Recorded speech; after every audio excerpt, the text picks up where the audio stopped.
So that's a little bit as I'm reading it through. Okay, so if we're looking at the fact that the recession, well, by the way, we got the Great Recession in 1929, because that's the point of reference for us now, isn't it? So the point of reference with coronavirus, what point of reference? Before they were saying 2008, that was a point of reference. This crisis is like 2008. Then they went, this crisis is like 2064 or 6084. One of them, I forgot what it was.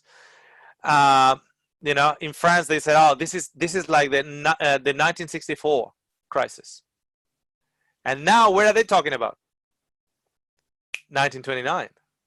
They're going back and back and back and back and back. Guess what? They, in a way, they're bringing the horses back up.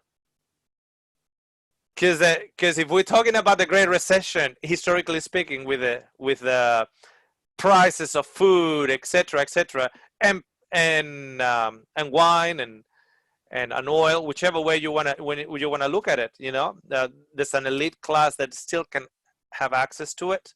Perhaps you can look at it in that way. You can look at it that in the time of recession, there's plenty of wine, and still people still getting drunk, despite the fact that they, you know, like you can look at it in different ways. But definitely there is a recession going on there because there's a high price for food. And now and I'm talking about historically speaking, that is where the black horse started riding in that context. But now the coronavirus crisis is taking us back there. It's taking us right back there. So these horses will become prevalent because at the same time, let's go on to be honest, and you know, that's why I'll go along with Dean in what he's saying in terms of contemporary presence of the horses. We mentioned in this study how people are saying that God's grace is running out. God's mercy is running out. You need to give a decision or spend eternity in hell forever, or you will just lose your eternity or whatever. That gospel is being preached. That white horse is still very prevalent.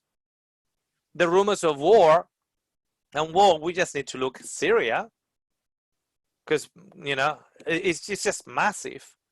You know, we don't realize how massive Syria is, and what has happened in Rwanda, what has happened in many other countries. So recession is coming back. So what I'm trying to say here is that there is a historical application and a contemporary application. If we look for the historical application, then after that we have the yellow horse or the pale horse, and it says, verse 7, when he opened the fourth seal, I heard the voice of the fourth living creature saying, come and see. So I looked, and behold, a pale horse, and the name of him who sat on it was Death, and Hades follow with him. Sorry. And power was given to them over. See, power is given. So things are actually allowed to happen, and power is given to them over a fourth of the earth to kill with the sword, that will be wars, with hunger, with death, and by the beast of the earth. Now that's interesting. Yeah, Denise? Okay, I've never understood that. To kill with the sword, with hunger, and then with death. What do you mean? With yeah, death? okay. Well, let's go to look at it from there's a couple of things that I want to mention, and one of them was that. Okay, so first of all, if we look at the recession, and then we have still the wars coming, First World War, Second World War, things like that. We have the sword, right? So that pale, that's the sword. Then hunger. I mean, all of us here, I think we are old enough to have very imprinted in our minds the images of Somalia and Ethiopia, you know, in the 80s and 70s and things like that. Yeah, I Denise? understand that. I understand that. Is the to kill with that makes sense, but to kill with death, that's the one I don't get. Yeah, so I'm heading there. Okay. I don't know if anybody can do a quick word search. Otherwise, I'll have to do it. I'm doing it. It's thanatos, which means death. And death. It comes it comes from thnesko, which means To die, to be dead, metaphorically to be spiritually dead. Or yes. So that's the last part that I want to take on board here. One of the things that I will get out of that is which the last part of it. Now remember, we read literally until it doesn't fit. If it doesn't fit, then we look at what is the spiritual application, or what is the symbology. Is there a symbol? Is there a symbolic? So does that word have a symbolic application? And the symbolic application will be spiritually dead. What do I mean by that? If somebody gets killed in Christ, is he dead? Yes or no? If I am in Christ and I get killed by the sword or by a famine or by anything else, am I dead? Well, I might be sleeping in the tomb, but he who believes in me will never die, because the power of the second death has no power over them. Right? So I believe in here, when I read it, okay, when I read it, I understood it to be death. And killing somebody with death is killing somebody with the second death. And you say, well, that hasn't happened yet. Yeah, I know. But there are people, however, that are sleeping that are reserved to the second death. Do you understand what I'm saying? And they have been reserved for the second death episode, which will go through the lake of fire. Start. Yeah, Denise? You got a comment on that? yeah, and the other thought that came to my mind is Luke 21:26, where Jesus said that men's hearts would be failing them for fear. Could be that too, because they're yes, spiritual. yes. But Jesus, he also said, "Let the dead bury the dead." How can that be? Yeah, but let the this is dead. yeah, spiritually. Did you go? Dead. No, go ahead. So I think a person that is dead yet still walks among us. You know, there's many zombies around. A zombie is a dead person that walks. And we know that without Christ, we're zombies. So there's a lot of zombies. People ask me, do you believe in zombies? I say, oh yeah, zombies all around us. And they say, how come?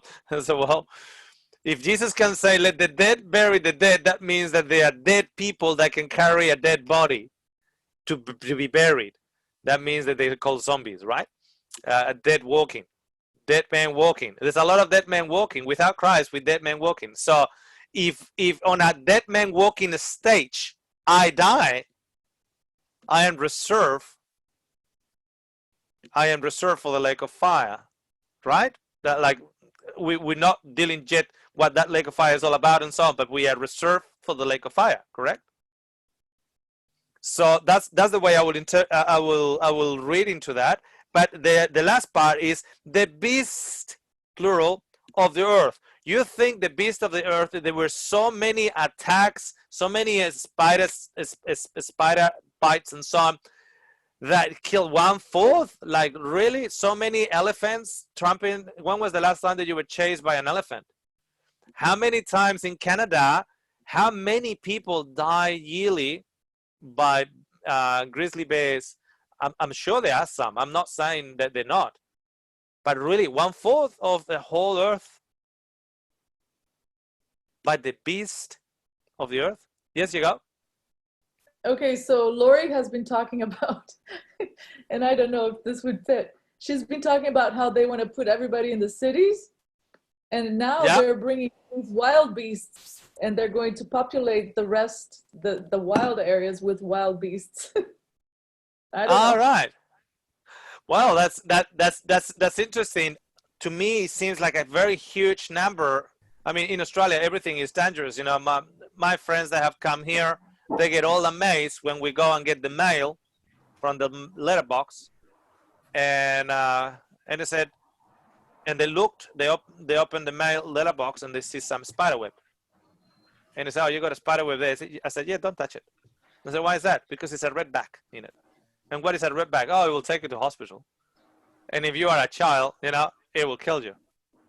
And say, are you kidding me? You're getting your mail from the letterbox Why you don't get rid of it? Is that it'll come back? If it's not that one, it will come back someone else. Some other redback will get there. Within a few months, you'll get another redback there. Just don't touch it. Everything in Australia kills you. Just don't touch it. Don't step on a jellyfish. Don't go into the bush. Don't, you know, everything will kill you. We have the most poisonous snakes, poisonous spiders. Everything kills you here.